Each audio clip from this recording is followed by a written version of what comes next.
নমস্কার বন্ধুগণ, আজকের এই উইকলি কারেন্ট অ্যাফেয়ার্স এর ক্লাসে আমরা মার্চ মাসের প্রথম সপ্তাহের সমস্ত গুরুত্বপূর্ণ কারেন্ট অ্যাফেয়ার্স এর প্রশ্নগুলো নিয়ে আলোচনা করব। তো এখানে প্রথম প্রশ্ন কি রয়েছে দেখো, মার্চ মাসের প্রথম কারেন্ট অ্যাফেয়ার্স যেটা ছিল এখানে খুবই ইম্পর্টেন্ট একটি প্রশ্ন। তো এখানে বলা রয়েছে যে সম্প্রতি সেবির নতুন চেয়ারম্যান কাকে নিযুক্ত করা হলো, খুব ইম্পর্টেন্ট পরীক্ষার জন্য। তো এটা মনে রাখবে, সম্প্রতি সেবির নতুন চেয়ারম্যান নিয়োগ করা হয়েছে কাকে? তুহিন কান্ত পান্ডেকে। তো এখানে অপশন ডি হয়ে যাবে আমাদের সঠিক উত্তর। তো যেহেতু এখানে সেবি রয়েছে, তো আমরা সেবি সম্পর্কে একটু দেখে নেব। সেবি, যার সম্পূর্ণ অর্থ কি? সম্পূর্ণ অর্থ হচ্ছে securities and exchange board of India. সদর দপ্তর কোথায় অবস্থিত মনে রাখবে? মুম্বাইয়ে অবস্থিত। ঠিক আছে, ইম্পর্টেন্ট। এবং এটা কবে প্রতিষ্ঠিত হয়, সালটা ইম্পর্টেন্ট, এখানে মনে রাখবে এস্টাবলিশড কবে হয়। কারণ দেখো এই সালগুলো অনেক সময় পরীক্ষায় দেয়, এই যে বিভিন্ন সংস্থা রয়েছে সংস্থাগুলো কবে প্রতিষ্ঠিত হয়। তো সেবি প্রতিষ্ঠিত হয় আমরা জানি 1988 সালে।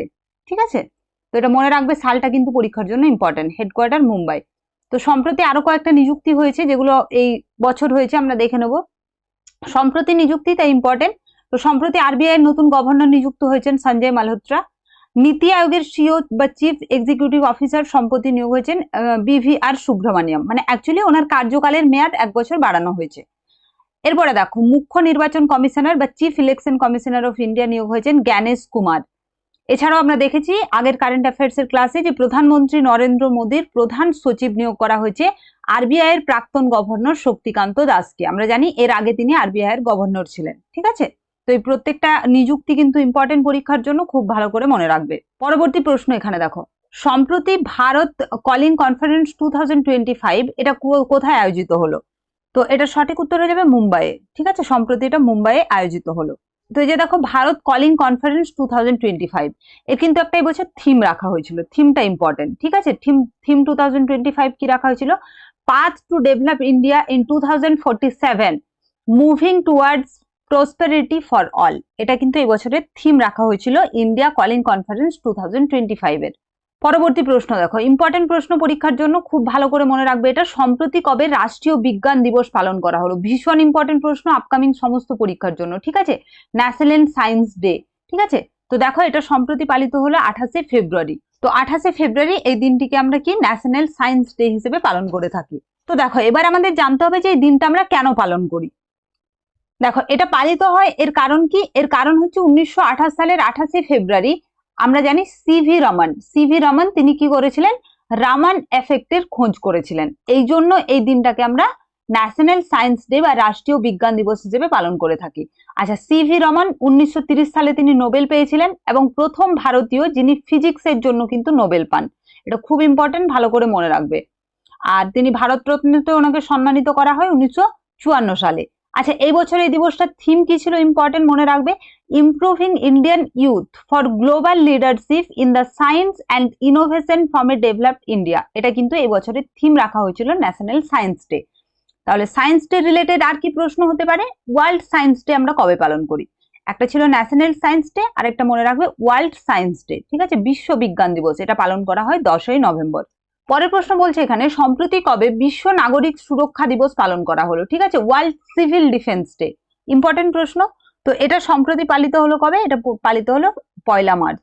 নেক্সট দেখো, সম্প্রতি স্বাস্থ্য ও পরিবার কল্যাণ মন্ত্রণালয় দ্বারা 9th রাষ্ট্রীয় শিখর সম্মেলন এটা কোথায় শুরু করা হলো? ইম্পর্টেন্ট প্রশ্ন। তো এটা 9তম সংস্করণ ছিল, এটা 9th এডিশন। তো মনে রাখবে এটা সম্প্রতি কোথায় হলো? এটা ওড়িশাতে। ঠিক আছে, পরের প্রশ্ন দেখো, ইম্পর্টেন্ট প্রশ্ন, এটা সম্প্রতি চর্চায় রয়েছিল, আমরা দেখেছি। তো সম্প্রতি চর্চায় রয়েছে নাসা পাঞ্চ মিশন। ঠিক আছে, এটা নাসা লঞ্চ করেছে একটা পাঞ্চ মিশন। তো এটি কিসের সাথে সম্পর্কিত? তো এটার উত্তর হয়ে যাবে সূর্য। এটি সূর্যের সাথে সম্পর্কিত। এবার এখান থেকে কিছু গুরুত্বপূর্ণ ইনফরমেশন আমরা দেখে নেব। দেখো, পাঞ্চ এর সম্পূর্ণ অর্থটা কি? সম্পূর্ণ অর্থ হচ্ছে polarimeters of unify the corona and heliosphere. এটা হচ্ছে এর সম্পূর্ণ অর্থ। নাসা লঞ্চ করেছে এটা, তাই ইম্পর্টেন্ট। নাসার ফুল ফর্ম কি? National Aeronautics and space administration. কবে প্রতিষ্ঠিত হয় বা স্থাপিত হয়? এটা স্থাপিত হয় 1958 সালে। ঠিক আছে, খুব ইম্পর্টেন্ট পরীক্ষার জন্য, কবে প্রতিষ্ঠিত হয়েছিল নাসা। এবং মনে রাখবে হেডকোয়ার্টার, এটার হেডকোয়ার্টার আছে কিন্তু। ঠিক আছে, হেডকোয়ার্টার নাসার কোথায় আমরা জানি? ওয়াশিংটন ডিসি তে। ঠিক আছে, হেডকোয়ার্টার মনে রাখবে ওয়াশিংটন ডিসি। এবং নাসার মোটো কি? মোটো হচ্ছে for the benefits of all, এটা হচ্ছে মোটো। আর বর্তমানে নাসার অ্যাডমিনিস্ট্রেটর কে রয়েছেন? এটাও পরীক্ষার জন্য মনে রাখবে, বিল ন্যানসন। পরের প্রশ্নে কি বলছে দেখো, এশিয়ান ওমেন্স কাবাডি চ্যাম্পিয়নশিপ 2025 এর বিজেতা দল কোনটি? তো এর সঠিক উত্তর কি হয়ে যাবে? ভারত। ঠিক আছে, তো সম্প্রতি আয়োজিত এশিয়ান ওমেন্স কাবাডি চ্যাম্পিয়নশিপ 2025 এর বিজেতা দল হচ্ছে ভারত। ঠিক আছে, কাকে হারিয়েছে? ইরানকে হারিয়েছে, মনে রাখবে। এটা ছিল 6তম সংস্করণ, অর্থাৎ 6 এডিশন। এটা কোথায় হলো? ইরানে এটা আয়োজিত হয়েছিল, তেহরানে, যেটা 6 থেকে 8 মার্চ 2025 পর্যন্ত চলেছিল। তো যেহেতু বিজেতা ভারত, তাই পরীক্ষার জন্য ইম্পর্টেন্ট। পরবর্তী প্রশ্ন এখানে কি রয়েছে দেখো, সম্প্রতি কাকে ভারতের প্রথম মহিলা আইন সচিব নিযুক্ত করা হলো? এই প্রশ্নগুলো কেন আমি এখানে দিয়ে থাকি তোমাদের জন্য, কারণ এটা দেখো প্রথম মহিলা, ঠিক আছে, ভারতের প্রথম মহিলা যিনি প্রথম আইন সচিব নিযুক্ত হলেন। ঠিক আছে, খুব ইম্পর্টেন্ট পরীক্ষার জন্য। ঠিক আছে, first women law secretary of India, তাই ইম্পর্টেন্ট। তো এর সঠিক উত্তর কি হয়ে যাবে? সঠিক উত্তর হয়ে যাবে অঞ্জু রাঠি রানা। এখানে ওনার ছবি তোমরা দেখতে পাচ্ছ। তো উনি সম্প্রতি ভারতের প্রথম মহিলা আইন সচিব নিযুক্ত হয়েছেন। পরবর্তী প্রশ্ন কি রয়েছে দেখো এখানে, সম্প্রতি কবে আন্তর্জাতিক মহিলা দিবস পালন করা হলো? ঠিক আছে, ইন্টারন্যাশনাল ওমেন্স ডে। তো এটা পালিত হলো কবে? 8ই মার্চ। ঠিক আছে, অপশন বি হয়ে যাবে এখানে সঠিক উত্তর। এবং এখানে আরেকটা যেটা তোমরা মনে রাখবে, রাষ্ট্রীয় মহিলা দিবস তাহলে কবে পালন করা হয়? ঠিক আছে, ইন্টারন্যাশনালটা আমরা দেখলাম 8ই মার্চ এবং রাষ্ট্রীয়টা হচ্ছে 13ই ফেব্রুয়ারি। দুটোই ইম্পর্টেন্ট পরীক্ষার জন্য, খুব ভালো করে মনে রাখবে। রাষ্ট্রীয় বা ন্যাশনাল ওমেন্স ডে 13ই ফেব্রুয়ারি আর ইন্টারন্যাশনাল 8ই মার্চ। এখানে দেখো ইন্টারন্যাশনাল ওমেন্স ডে যেটা ছিল, তার থিম কি রাখা হয়েছিল? মনে রাখবে এখানে, for all women's and girls rights, equality and empowerment. এটা কিন্তু এই বছরের থিম রাখা হয়েছিল। ঠিক আছে, 8ই মার্চ যেটা পালিত হলো ইন্টারন্যাশনাল ওমেন্স ডে, যেটা এখানে দেওয়া হয়নি, এটা ইম্পর্টেন্ট থিমটা মনে রাখবে। তো এগুলোই ছিল মার্চ মাসের প্রথম সপ্তাহের কয়েকটি কারেন্ট অ্যাফেয়ার্স থেকে গুরুত্বপূর্ণ প্রশ্ন। তো এই ক্লাসের পিডিএফ তোমরা আমাদের টেলিগ্রাম চ্যানেলে পেয়ে যাবে। যারা নতুন রয়েছে আমাদের ক্লাসে, অবশ্যই প্রত্যেকে আমাদের চ্যানেলটিকে সাবস্ক্রাইব করে আমাদের সঙ্গে যুক্ত হয়ে যাবে।